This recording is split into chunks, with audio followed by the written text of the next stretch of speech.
which can impact how people think. One can seek to change an opinion or attitude. One can try to persuade a person with pro-life sympathies to believe in the pro-choice alternative. And one can seek to persuade a vacationer to travel to Greece instead of to Bali, or buy Tide detergent instead of Wisp. Number two, one can seek to reinforce a presently held opinion or attitude. One can hope to make a charter school supporter even more ardent in his or her support by increasing his or her participation or contribution, or by demonstrating the greater worth of the institution.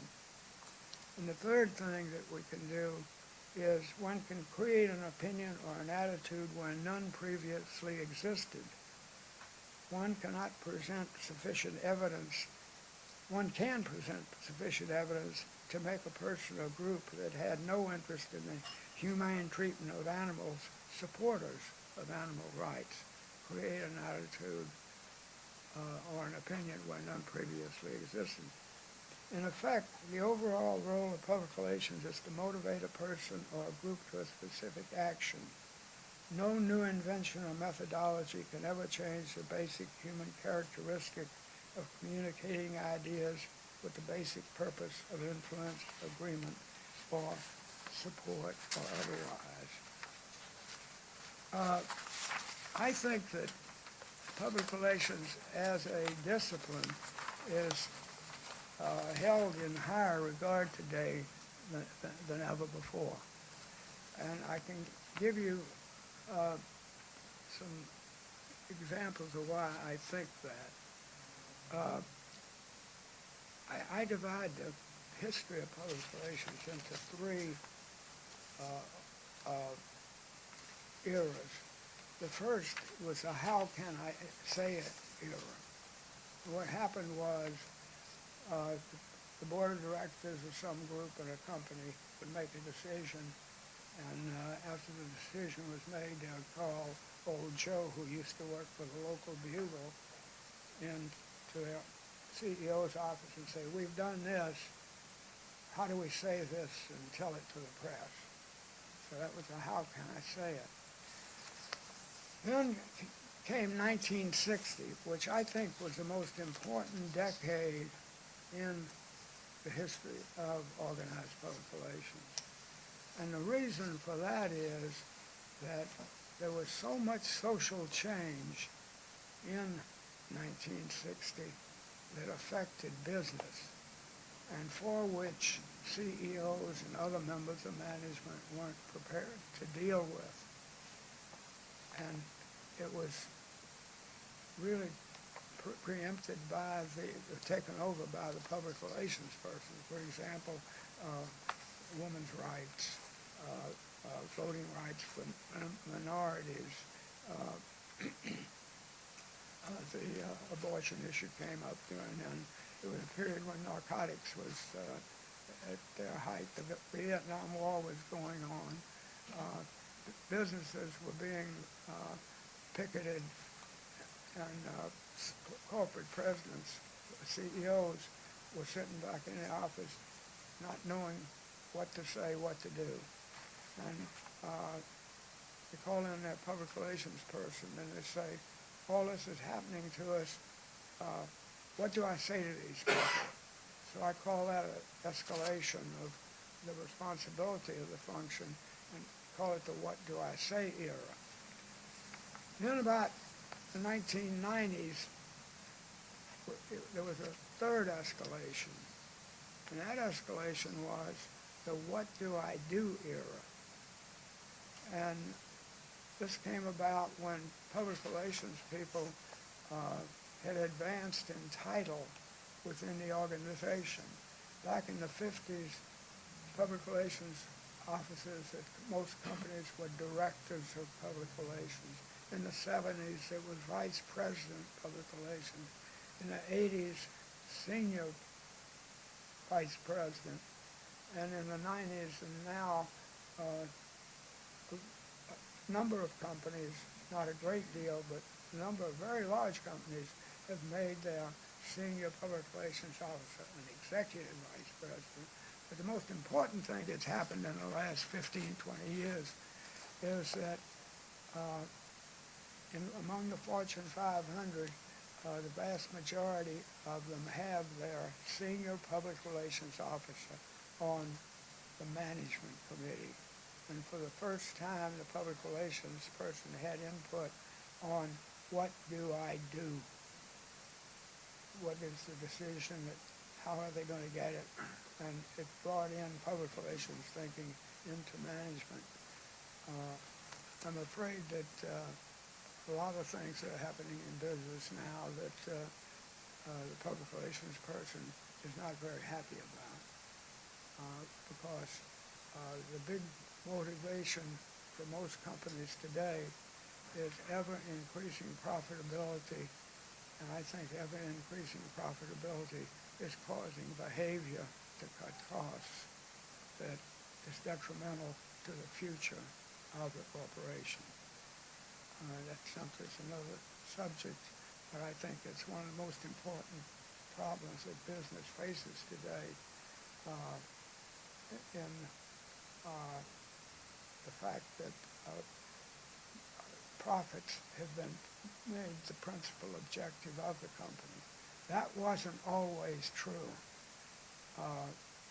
Going back toward the end of the trust trials back in 1910, 11, 12, that Theodore Roosevelt started on breaking up corporations because they had become too powerful. There was a period of about 50 or 60 or 70 years where there was an unwritten understanding between business and the public, which said, recognize that the corporation was a social entity that had several objectives.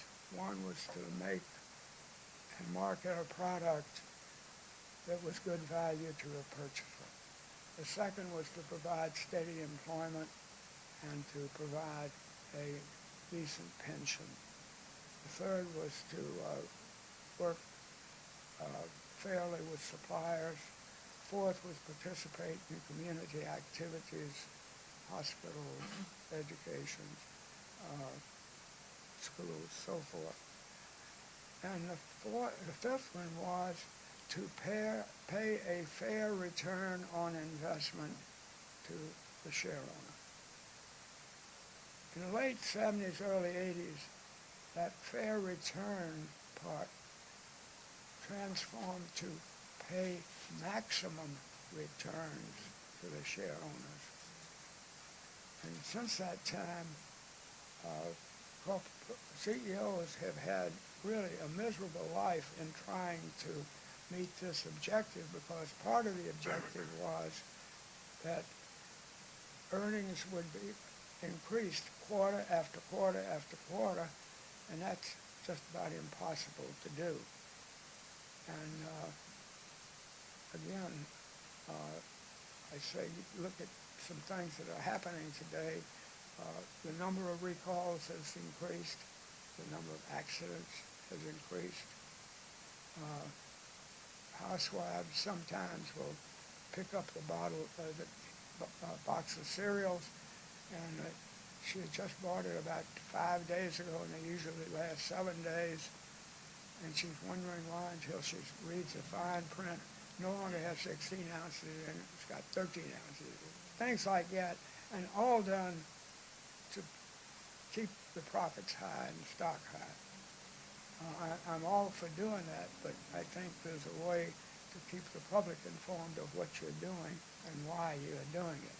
So I think there's a major role for the public relations person that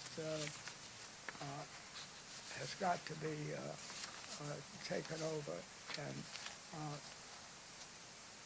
there has to be very close cooperation with the CEO and the Chief Public Relations Officer. In 1973, I was asked to make a talk before the Graduate School of Business at Columbia University And the idea was to explain what public relations was all about. And in that, I outlined the four roles of the senior public relations officer. And I still believe that they're as relevant today as they were, 40 years ago. So let me give those to you. First, the Chief Public Relations Officer serves as a censor, that's S-E-N-S-O-R, of social change, to perceive those rumblings at the heart of the social and political structure that augur for good or for ill for his employer. In a way, he is like a radar man. He gives the early warning, and after detecting the yearnings and stirrings, he interprets the signals for the management team. Perceptions cannot be founded on intuitive judgment and guesswork. He must be objective and analytical. This is a time when he brings insights. This is a time when he brings insights of the social sciences to bear on his conclusions. In analyzing change, he must have a strong sense of reality, must identify the situation as it really is, not as it is imagined to be, and must be able to differentiate enduring social changes from passing fads. An example, when women's lib movement first showed itself, it was not taken very seriously. Yet, consequences of that movement have had repercussions in every corporate corridor. It was the job of the public relations executive to say to his management, you may think this stuff is nonsense, but it is potentially a powerful development, so let's start making plans to accommodate it. It's also the job of the senior public relations officer as corporate censor to keep attention of management focused on social problems. How often have we heard business executives who should know better say, the critics of business are trying to destroy the capitalistic system? Sure, we have our revolutionaries, but the current mood isn't so much one of